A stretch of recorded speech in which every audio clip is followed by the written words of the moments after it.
বাজার ব্যাপক হারে কমতির দিকে রয়েছে, কিন্তু এই বাজার আজকে আমরা বাজার বৃদ্ধি নিয়ে এবং আর একটু কমা নিয়ে আজকে কথা বলছি এবং বাজারে কি পরিমাণ দরদাম রয়েছে সেটাও জানিয়ে দেব। এদিকে যুক্ত হয়েছেন ব্যবসায়িকরা। আসসালামু আলাইকুম। ওয়ালাইকুম আসসালাম রহমতুল্লাহি ওয়া বারাকাতুহু। কেমন আছেন? আল্লাহ মোটামুটি ভালো রাখে। কারণ বাজারের অবস্থানটা কেমন দেখতে পাচ্ছেন? ভালো না, পেঁয়াজের বেচা কেনা মোটেই নাই। আর দাও বা বেচা কেনা আছে, কেজিতে 5 টাকা 6 টাকা 4 টাকা এরকম সবাই লসে বিক্রি করে। সবাই লস বিক্রি করতেছে। সবাই হাই হাই, কি বলেন? বেচা কেনাই নাই। বাজার তো বৃদ্ধি থাকার কথা ছিল। না, বর্তমান বেচা কেনা নাই। আচ্ছা আচ্ছা আচ্ছা, বুঝতে পারছি। বৃদ্ধি থাকার কথা ছিল বাজারে পেঁয়াজ, তো সেই জায়গায় আমরা যা দেখতে পাচ্ছি আপনাদের আহ এবং এই যে পেঁয়াজের বাজার বর্তমান আমরা যা দেখতে পাচ্ছি, এই বাজার যে ব্যাপক হারে কমার কোন যে কারণটা ছিল যদি আমাদেরকে একটু জানাইতেন, যে কেনই বা একেবারে এতটা কমলো আর কৃষক কেনই বা এত অভিযোগ করছে একটু জানান। এগুলো আপনার বেচা বেশি কম, তারপরে ওই বেচা বেশি কমের কারণে যদি বেচা কেনাটা ভালো হয় তাহলে ধরেন আটের বেচা কেনাও ভালো হয়।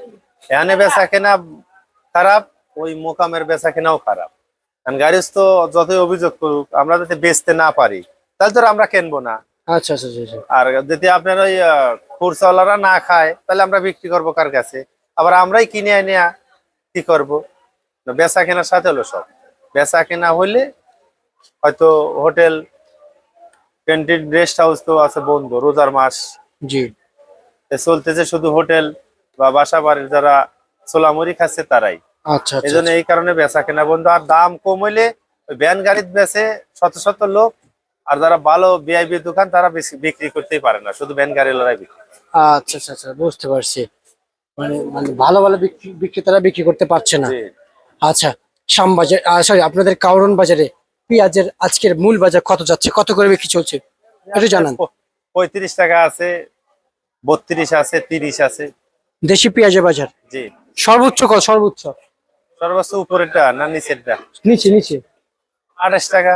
আর একবার একবার মূল বাজার আজকে মাথার বাজার ওটা আপনার 32 টাকা আছে, পাবনারটা ভালোটা। আচ্ছা আচ্ছা আচ্ছা আচ্ছা, বুঝতে পারছি। কাউরন বাজারে। জি। আচ্ছা, হাটের খবর নিয়েছেন? হ্যাঁ, আটের খবর নিছি। হাটে কত যাচ্ছে? আটে 1050 1100। 1050 1100, আবার 1000 নিচেও আছে নিয়মগুলো। আচ্ছা আচ্ছা আচ্ছা, 1000-এর নিচেও আছে। আচ্ছা, বুঝতে পারছি। আর হচ্ছে যে এই যে পাবনা জেলার শুকনো পেঁয়াজ, হালি পেঁয়াজ কবে থেকে আসা শুরু হবে? ওটা আপনার ঈদের আগে হয়তো কেউ কেউ 2-4 বিঘে উঠবি, ওই ঈদের পর হয়তো লাগবে আর কি। ঈদের পর। ঈদের পর হয়তো লাগবে, এর আগে আসবে না। আসবে হয়তো 2-4 বস্তা, 50 বস্তা, 100 বস্তা এরকম আসবে। তারা বেশি আগুন লাগাইছে, কিন্তু ওটা ভালো হবে না। মুড়ি কাটাই ঈদের আগ পর্যন্ত মুড়ি কাটাই ভালো চলবে। আচ্ছা আচ্ছা, মানে মুড়ি কাটা পেঁয়াজ ভালো চলবে। মানে ওই যেটা আলি পিস বর্তমান পাকে নাই, তো ওই পেঁয়াজটা হয়েছে ধর গাইশো গাইশো পিস, এখন উঠলে একবারেই গরুর ঘাস। গরুর গরুর ঘাস। আচ্ছা আচ্ছা, বুঝতে পারছি। আর হচ্ছে যে আপনারা আপনারা কারণ বাজারের যে পরিস্থিতি, আসলে রমজান মাসে তো এমন থাকার কথা ছিল না, এখন এমন থাকলে তো আর কিছু করার নাই, তাই না? এটা তো হাতের জিনিস না, বাজারে চলে এগুলা। এগুলো আমার আপনার ব্যক্তিগত কোনো কিছু নেই। বাজারে বেচতে পারলে কেনা যায়, আর না কিনতে পারলে, না বেচতে পারলে বেচবো কার কাছে? আচ্ছা আচ্ছা আচ্ছা, বুঝতে পারছি। ঠিক আছে, আপনাকে ধন্যবাদ। এই ছিল আজকের সর্বশেষ ভারত তালিকা ঢাকা থেকে, প্রিয় দর্শক।